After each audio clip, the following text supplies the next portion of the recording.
Hello everyone and welcome back to another episode of Behind Massive Screens, a game development podcast here from Massive Entertainment in Malmö, Sweden. And my name is Dóri, joined here by my co-host Petter. Hello. And as always, a wonderful guest that we'll get to in just a moment because, we have a run of show. We have to have a little bit of banter, show off our personalities and get people invested. Exactly. Right? All that podcast, YouTube stuff. Yes.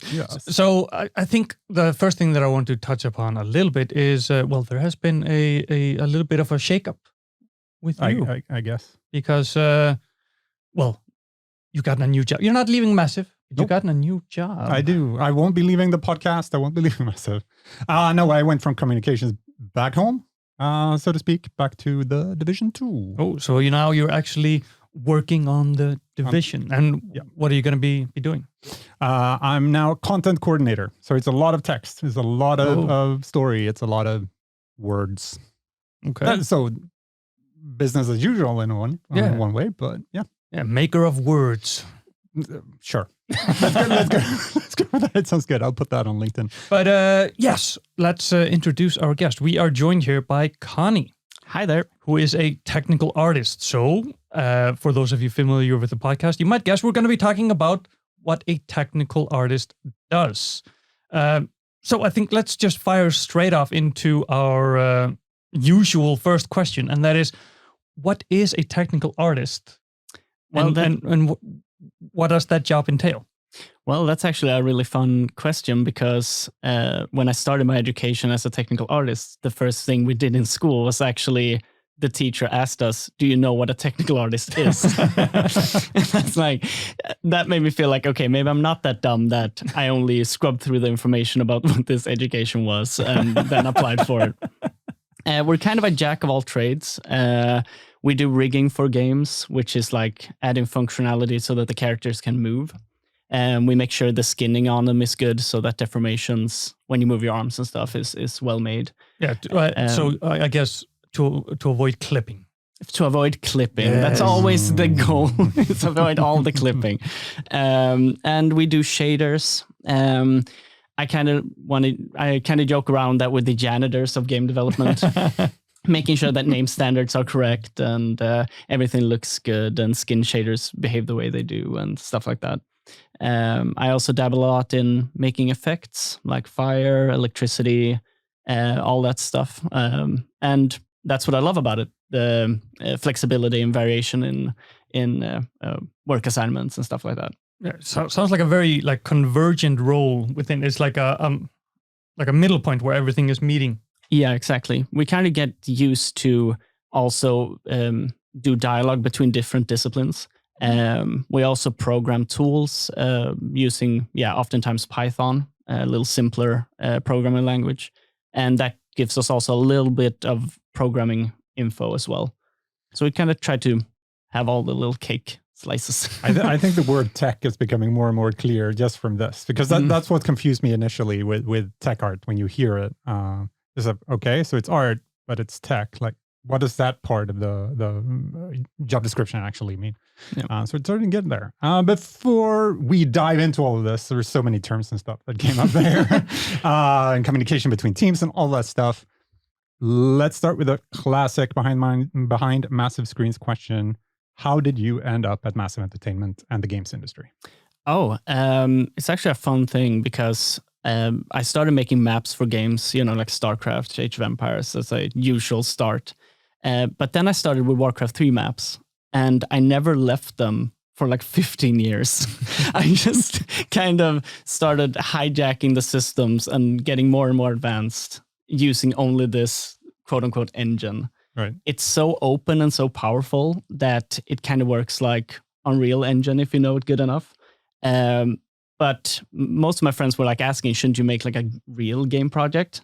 And I tried to tell them if I'm going to do everything by myself, it's going to take years. If I just take small parts of already programmed systems and already existing models, then I can shortcut my way through and make the games I want to make. Yeah, and focus on the discipline that you're interested in rather than having to learn some other parts of the pipeline that exactly. don't interest you? I had no idea that Warcraft 3 map maker was that advanced. Like you could do so much with it. It's insane. Like you can actually put in like a trigger that allows custom scripts, and you can actually just code inside the editor, really? and it works. Yeah.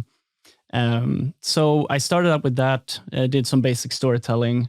Then I got frustrated that the animations were too bad and the rigs were too bad. So I downloaded a lot of third-party programs that allow me to start learning how to rig actually, right, and animate characters for Warcraft 3. And the funny thing is, there's a system called IK and FK when you're animating and rigging. I had no idea that existed until I started school like 2 years ago. Like for all the animators out there, like I animated walk and run cycles using FK, and that's like you're controlling the joints from the top down. So I need to make sure that the hip looks right and the leg looks right. If you have IK, the leg kind of helps you do that on its own.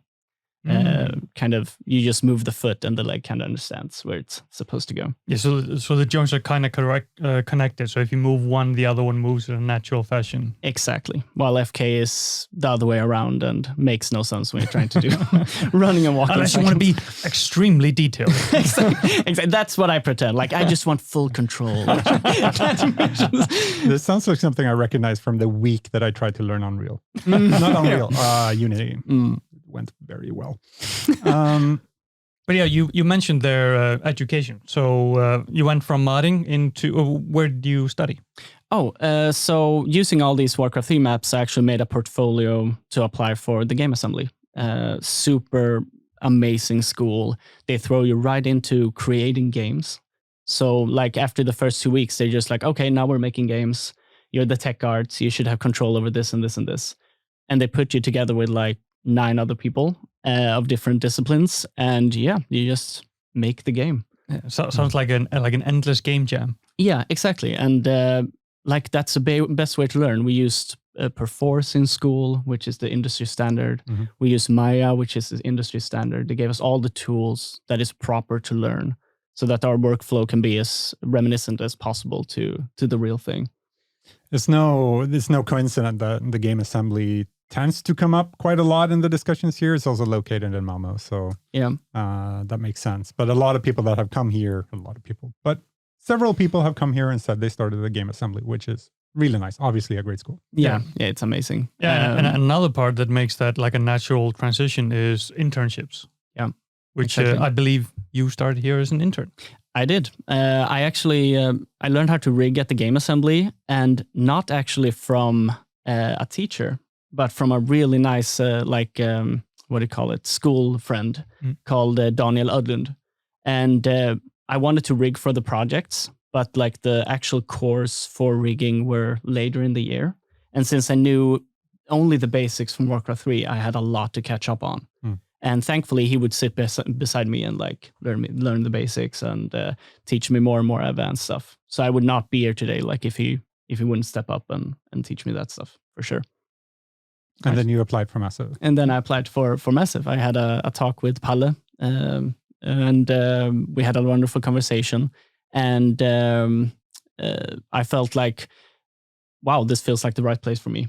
I had not that many options. It was mostly AAA, wanting technical animators that I went through. That was my title at the time, and the job I applied for. But Palle said that he wanted a technical animator and a technical artist. And I'm like, that's kind of what I did at TJ. I rigged most of the time, and I did effects secondary. I'm like, that if I can do that like at a AAA studio, that would be super cool. And then when I got here, perfect welcome. Like every time I wrote to someone in Teams, like, hey, how do you do this thing? And, they would always go, oh, hey, welcome to the team. And, welcome to Massive. And I was like, holy, the culture here is amazing. Well, what is this? So that was super nice. I mean, you hear a lot of stuff about AAA studios, and you're like, I don't know what to believe. And then you actually get here, and it's like the warmest place on earth. So I'm super happy. And speaking of Palle, just to mention, we actually have an episode with Palle, art producer, on The Division 2 in the feed. So go back and check that out. I knew the plug was coming. Of course, I've been sitting here just waiting for Conny to stop talking so I can plug Palla's episode. I'm like, I'm just going to drop Palla's name here. And then watch each episode in between and, you have to subscribe. You have to have the full context, You can't just... Exactly. You can't just jump in episode X, whatever. You can start at season 8. You need to... Exactly. So how long have you been here now? Since when? So you obviously went from an internship to actually be hired full-time here at Massive. So how long have you been here? Super happy day when I get hired. I've been hired here since January, and I've had my internship in August, I think it was, or September. So I had a shorter internship than the animators and graphic designers. We in Tech Art had that for some reason. We don't know why. But thankfully, they liked my job and the work I did. And the immense trust ever since stepping in here as an intern amazed me. Like, I felt like it's going to be really hard regulations and they're going to have their ideas and stuff. And I came with suggestions quite early. Like, we had some clipping issues with pants and shirts in the game. And I was like, oh, shouldn't we change the guidelines to fit what the shirt should look like instead? Right. And a conversation started. We actually did a meeting on it. And it was decided that it's better to keep the old guidelines so that we keep them. But we adjust all the shirts in the game that don't follow the guidelines. Right. And I'm like, that's super. Like, I brought up an issue. It was seen. Everyone agreed. And there were actually a solution. Yep. And I think it was my 4th week or something. And Pally goes, yeah, just go ahead and change all the shirts in the game.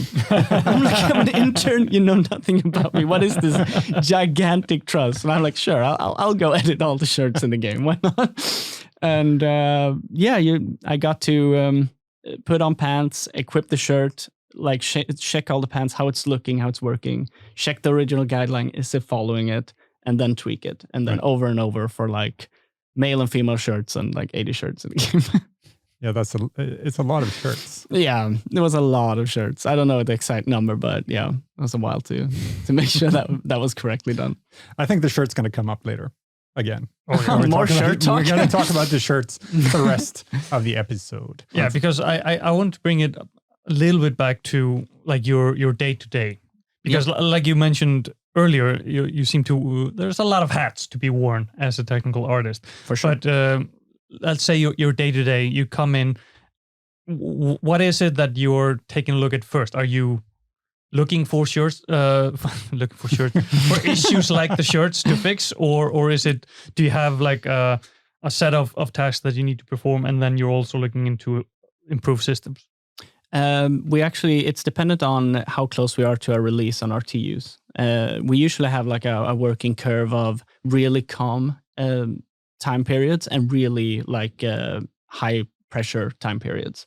So if it's a period where it's like all the graphic designers have made their assets and our outsourcing teams have made their assets, I need to make sure all of that is working in the game. I take a look at them as a complete set. I make sure the emissive strength, how much it glows in game, like it looks correct in day and nighttime, and the clipping issues are not too apparent and stuff like that.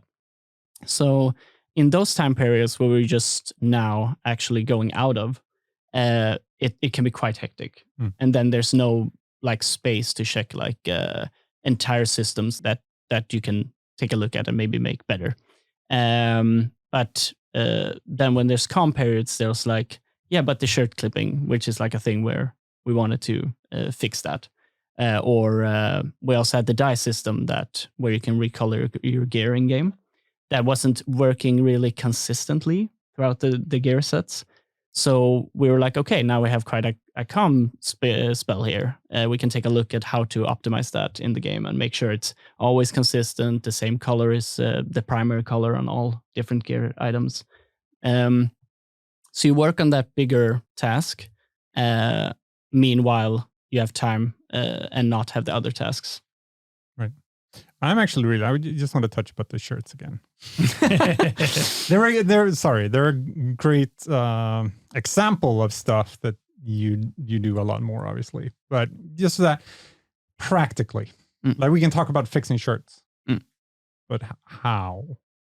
Like how do you sit in front of the computer? You have a shirt. Like, okay, I'm gonna fix this. Well, you do the Avada Kedavra and then it's fixed. The fix button problem. The fix button. Yeah, just yeah. What you need to do actually is we have a guidelines file in Maya. That's a model.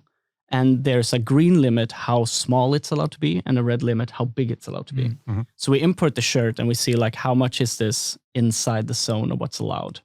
But that's not always 100% trustworthy because there can be some pants that are pushing the limits a tiny bit and stuff like that. When you say large and small, you mean on the model? On the model. We're not talking about like how big the textures are allowed to be, like in no, exactly. megabytes. We're exactly. talking how big the model is in game space. How far they flare out in 3D space. Yeah, exactly. Exactly. And like if you see it then poking out or like being too big or small in some areas, I usually just take the area that's problematic and I either push in the vertices that are the problem or I soft select and move like a clump of the mesh in. Because usually clothes, like they're soft, you want it to look more natural with flow. So you don't want to have like one spike of a shirt just moving like straight inside the body. So you take like a clump and you move that clump in and make sure that it still looks good and stuff. So when you've done that on the guidelines, then I usually check. We have a system in game where you can have a shirt on a character and then just like put other pants on. And I make sure like, okay, nothing is poking through. Nothing is like looking weird. Right. For 80 shirts. For 80 shirts. How long did that take?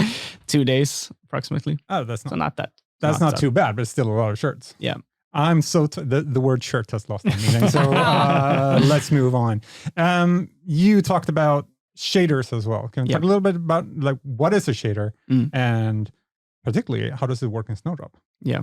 Our in-house game engine. Shaders are either like you have vertex shaders that it looks like the mesh is moving its vertices, like they're animated, but it's actually just an quote unquote illusion where the shader is moving the model in like a what do you call it? Not like in a non-conventional way.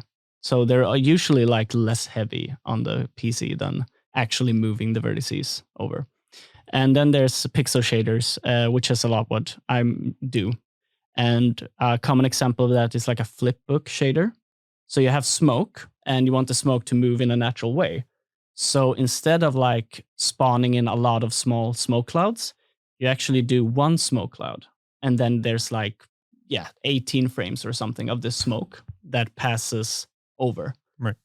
So like it becomes like a small movie when the cloud arrives, if that makes sense. Mm-hmm. So like if it's bigger and if it's slower, you need more frames, just like in movies. And if it's like faster, smaller smokes, you can just have a like fast pan. And you can't really tell that it's only 18 frames. Right. Yeah, I have to say, I feel so smart right now. Because when John Barons kind of explained this as well in a previous episode, check out the I knew the plug was coming. Episode. He talked about exactly this, and I was just like, oh yeah, I understand. It doesn't happen a lot on this podcast. That's cool too. Where I understand the principle right away. I am proud of you. You've learned. Yeah, but so that is the system that is not just for like special effects, explosions, and smoke, but it's also on other aspects in the game. Shaders is actually like all over games. Like when we have skin, you don't want to render skin as advanced as if you're zoomed in all the way from a distance, because it would be heavy on performance. So you want to do like when you zoom in on the face, you start to see the pores and stuff. That gives you the illusion, just like in real life, that, I can see the details when I zoom in. And that's a shader. And we also have really cool like shaders that do camo for us. So we can take pants and then just throw like a camo pattern and it just tiles over the pants, making it look like there's actually like camo print on the pants. So not having to do like separate textures for like, okay, these are camo pants, these are jeans pants. I think shaders is one of the points where I gave up on Unity. Yeah. There's even more stuff that you've been working on, all these smaller things like a next system. A next system, yeah. We were having trouble with our balaclavas in game because the concept designers wanted to have the necks because it looks really cool. But then when we do the shirts, we sometimes have collars. And it's like, how do you mix collars with necks on balaclavas? And I'm like, well, how do we do that? And I'm like, well, maybe if we somehow could ask the game, does this shirt have a collar or not? Then in that way, we roll up the balaclava in case you have a neck and we have no clipping. So I tried a few different ways of doing this, and I finally found a pin where I could I can put a constant here. It's like it's a Python term. You put like a value, and you tell like this has a neck, this has no neck. And then from the output, like into the output, and then from the input on the neck pieces, we like get that value, and then we either hide the longer neck or we hide the shorter neck, depending on that. Which means even more going into old assets and like, okay, now we need 2 variants of this. And like, who's going to do that? And I'm like, well, it's my system. I can do that, I guess. I'm in a calm period.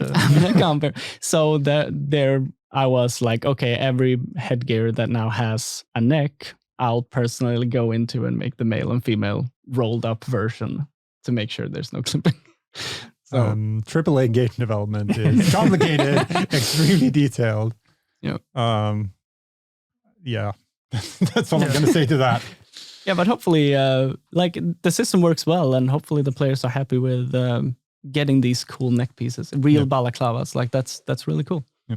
I think it's just important to point out kind of how complicated these things can get before one starts complaining about certain details.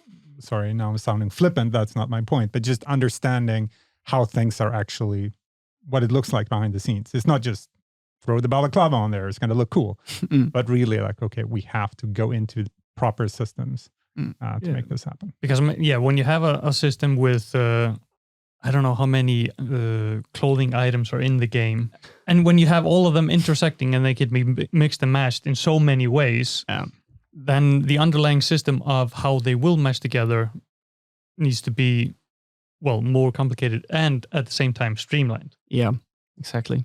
And we have like, I'm going to go on a tangent here. We have a glasses. We have a glasses system that makes sure that the glasses fit on your nose and their ears. So the glasses have joints that jump to the head joint. So it's like, oh, here's the player's nose. Put the glasses here. But the problem is we have 20 different heads that have very different looks of them. And sometimes the joints are not placed as you would want them. So I was like, okay, either we have no clipping and sometimes the glasses float a bit, or we have clipping on the larger heads.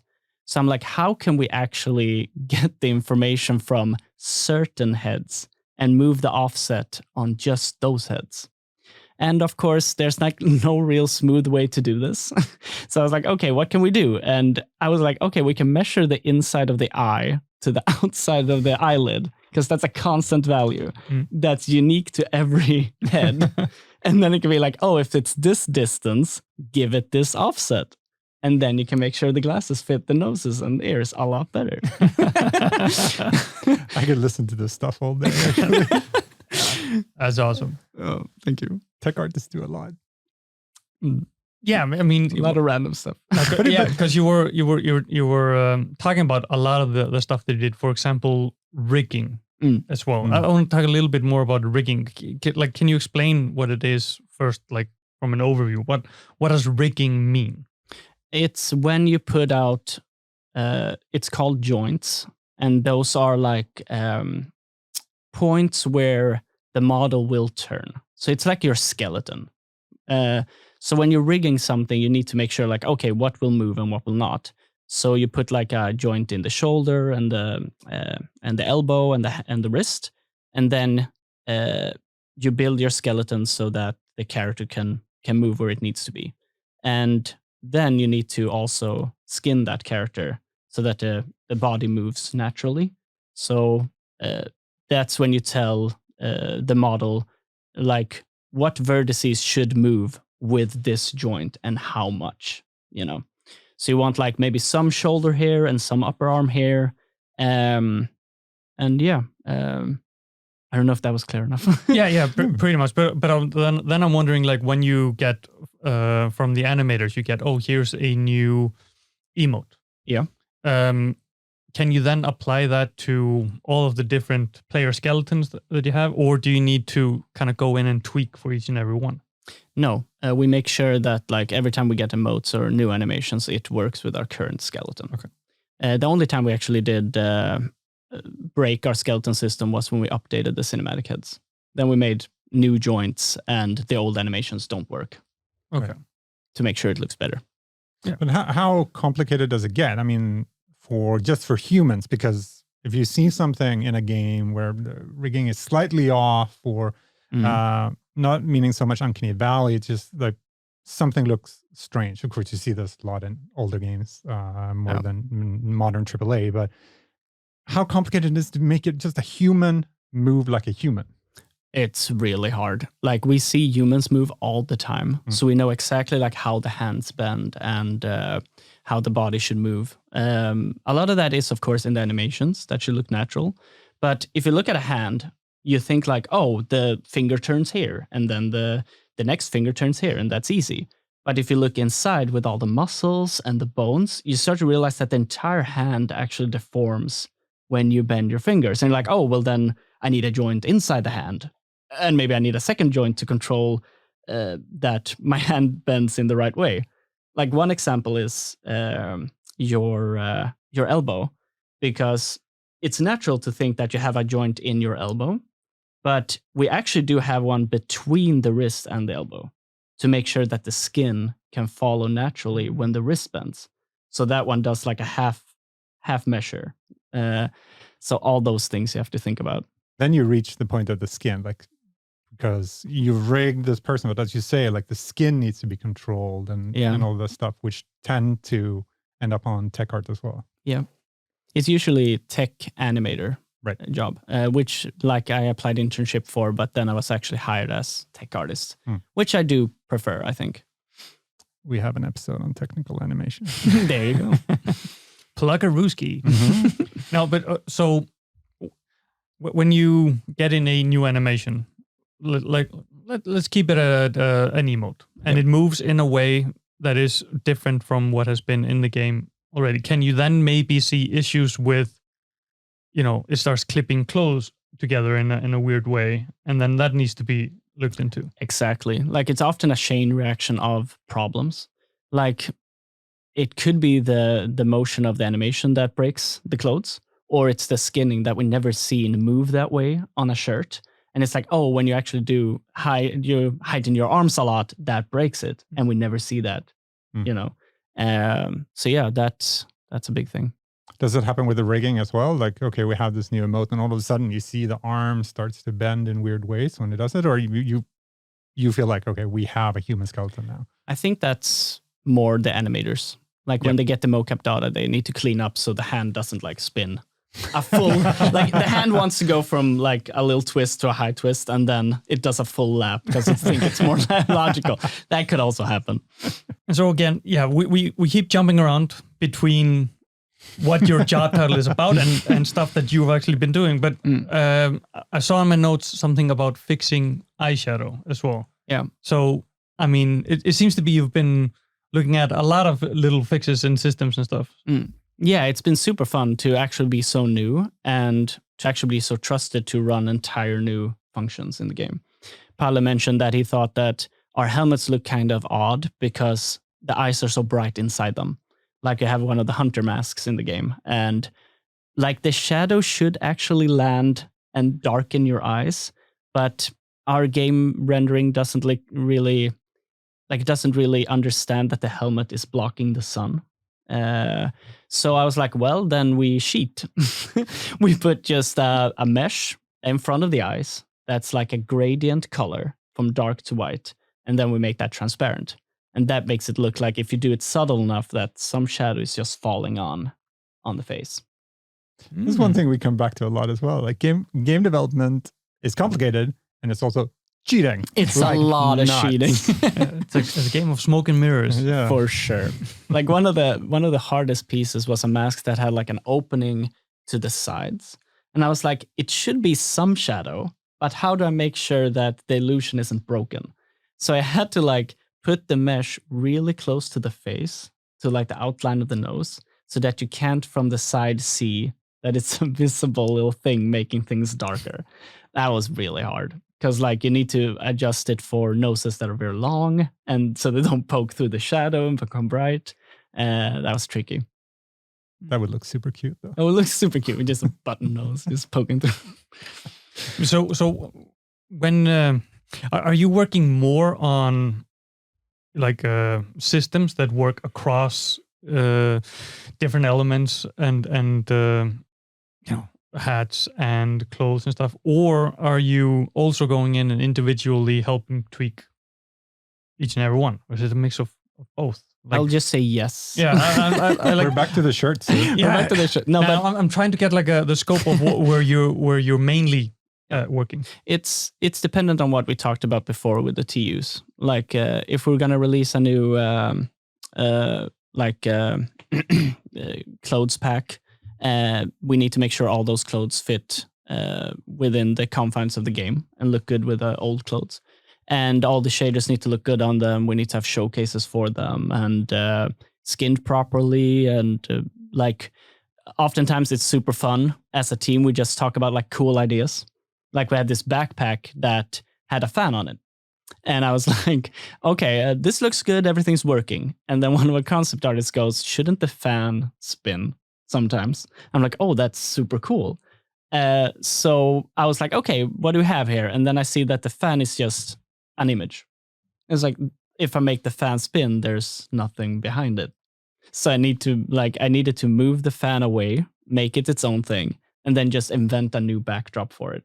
And then we had a spinning fan on the backpack. And that's all the tweaking and polishing we're doing to make sure that everything is as nice as it can be when we release it. And then when we do that, I have time to sit with like the bigger systems. Like, okay, eyeshadow. Now we can spend some weeks looking at this. Like, how do we make it?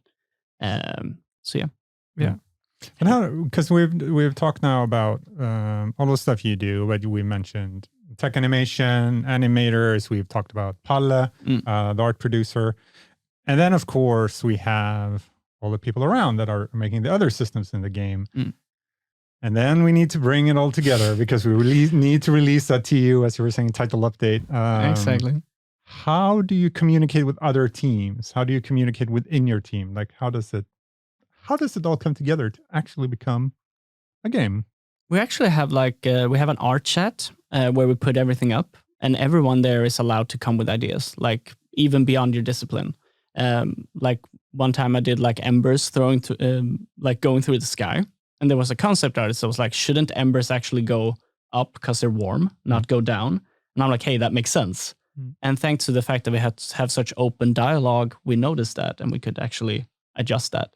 And we sit very close to each other. So we take a peek at what we're doing and we're like, hey, wouldn't this be kind of cool? And then we go, oh, maybe it would be actually. And we try to implement it. So I feel like when you're so open as a team, as we are, the things really get the polish they deserve because everyone notices something small. Right. Even though it's not your discipline. I can recommend going by Conny's desk. I actually have him right in front of me so I can see the stuff he's doing. I was like, oh, that looks cool.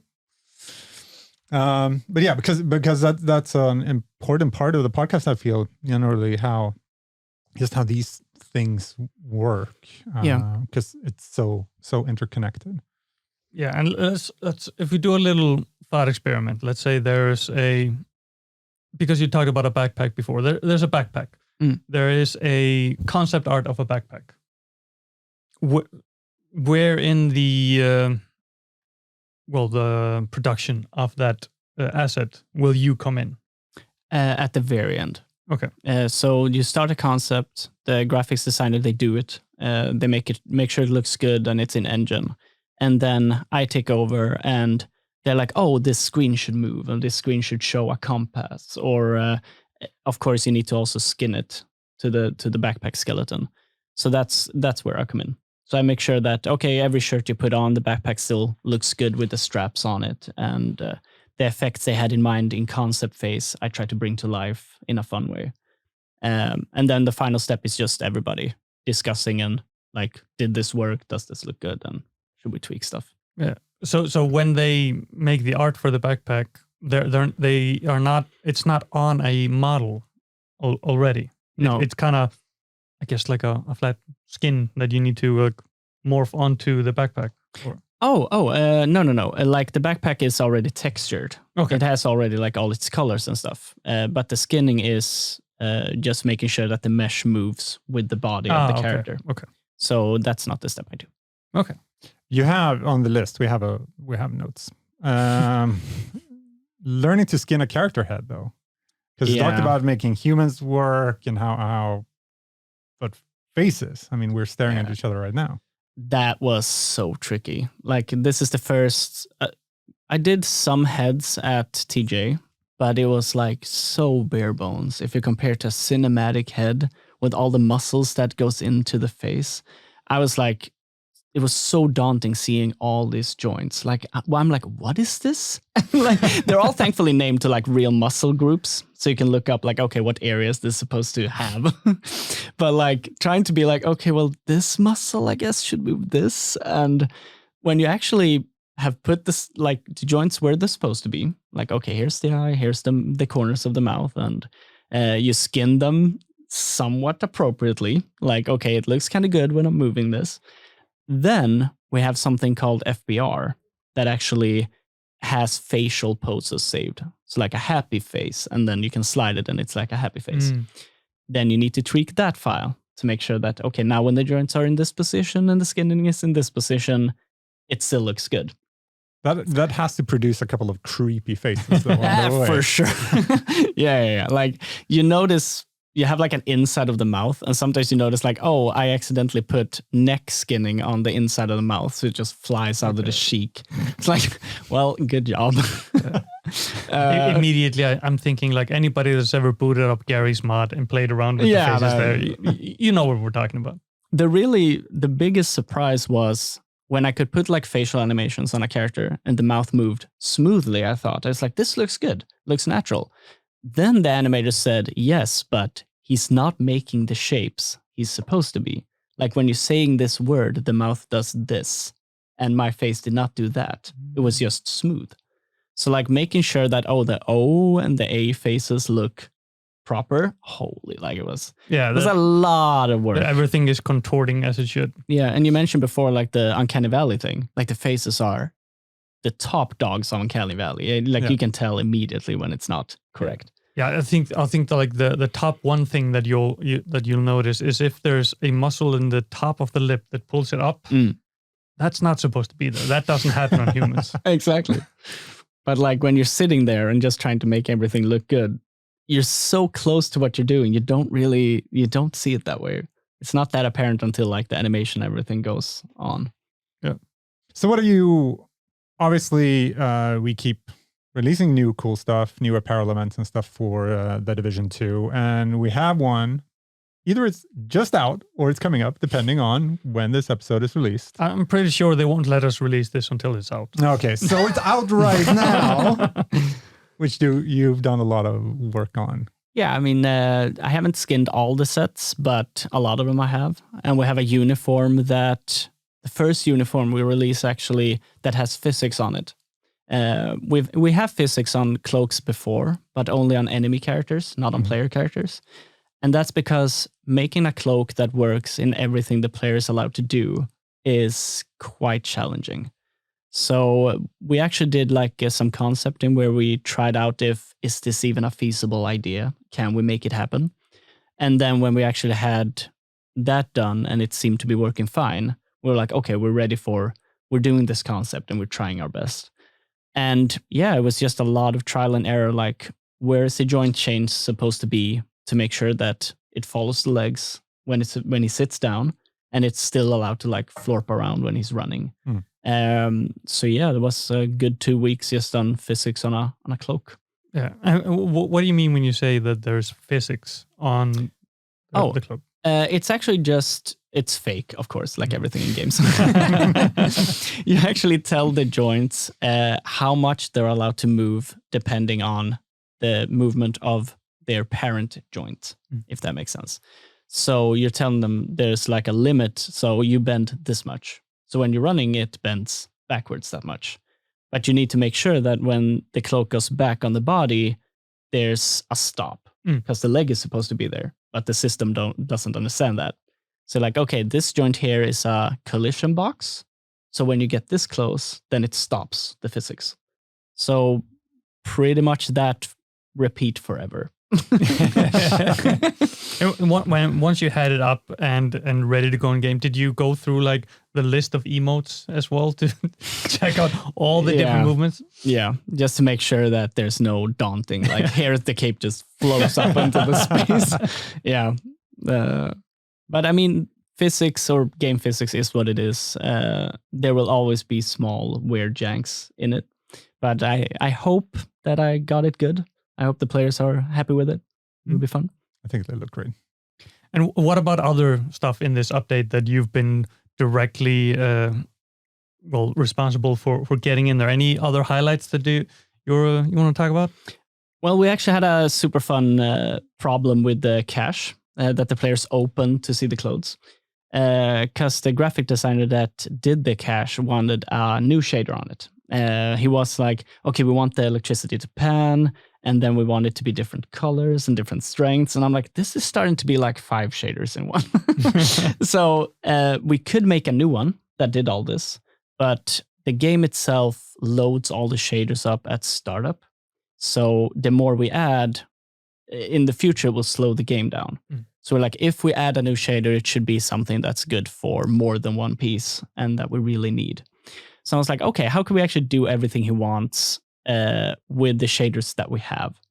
So we actually started cutting up the mesh into tiny puzzle pieces around the lines that transfer the electricity into the box. If the players who listen to this have actually seen the box, would make it easier. But there are lines that goes from outside the box in. So the topology, which is how the edge loops are formed on the mesh, it's all over the place because it's just like around all these bends and stuff. But it was easier and better for the game to just make the mesh a mess and then have the shaders just do their thing.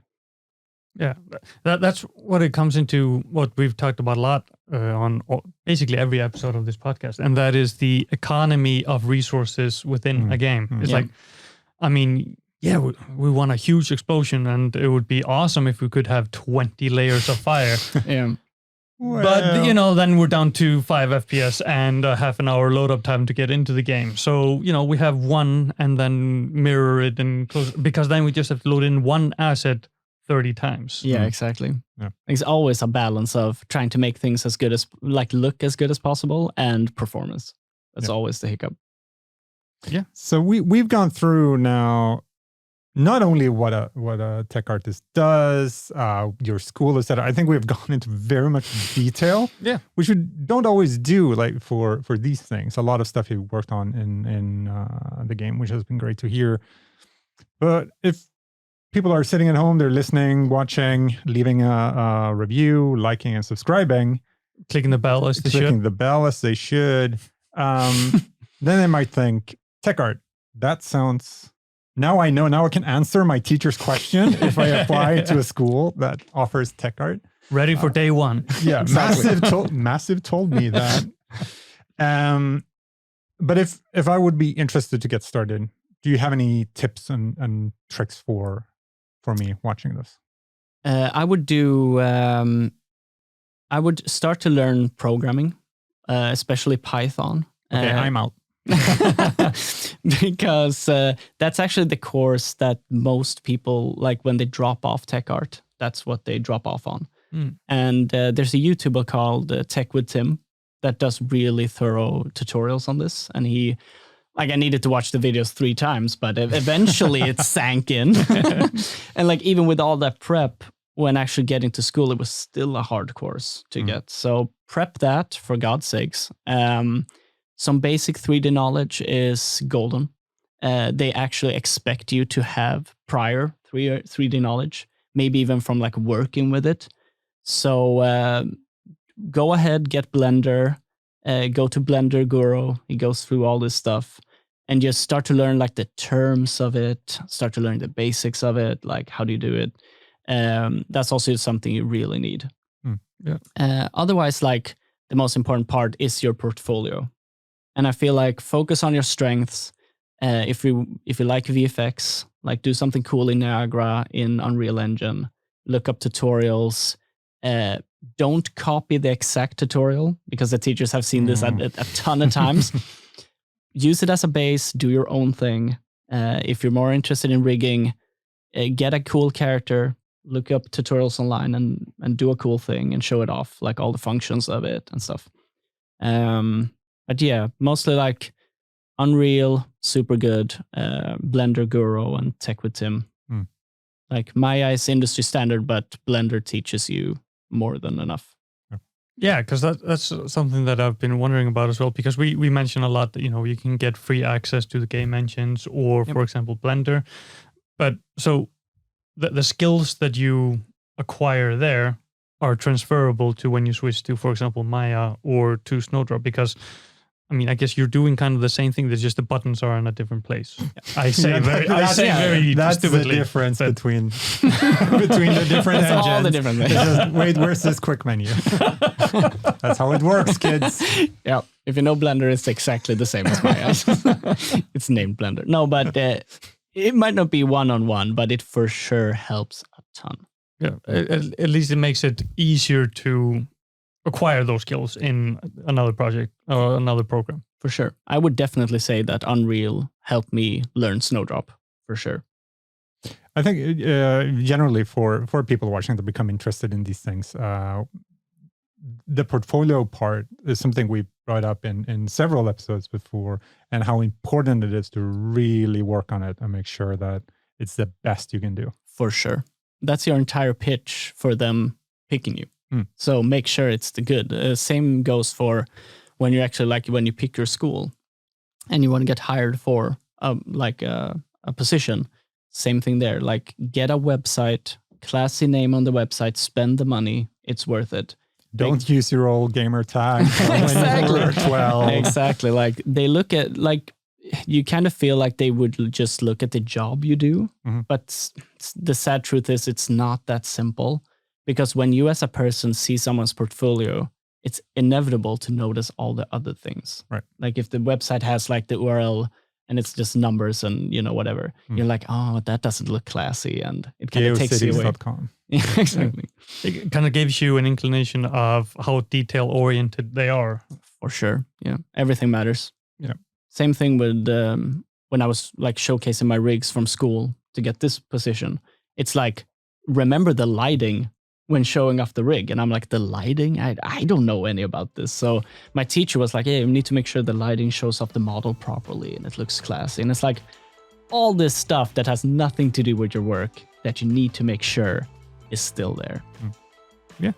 Do a lot of research. Do a lot of research. And you know where to do the research. Yeah, in all the previous episodes of the podcast. Exactly. But yeah, thank you so much for joining us. Thank you. It's been a pleasure and as always, on this podcast, a learning experience. I feel like I'm getting smarter every single month. Yeah. And I hope you guys listening are as well. So thank you for listening or watching if you're on YouTube, and see you next time. Bye. Thank you. Bye. Bye.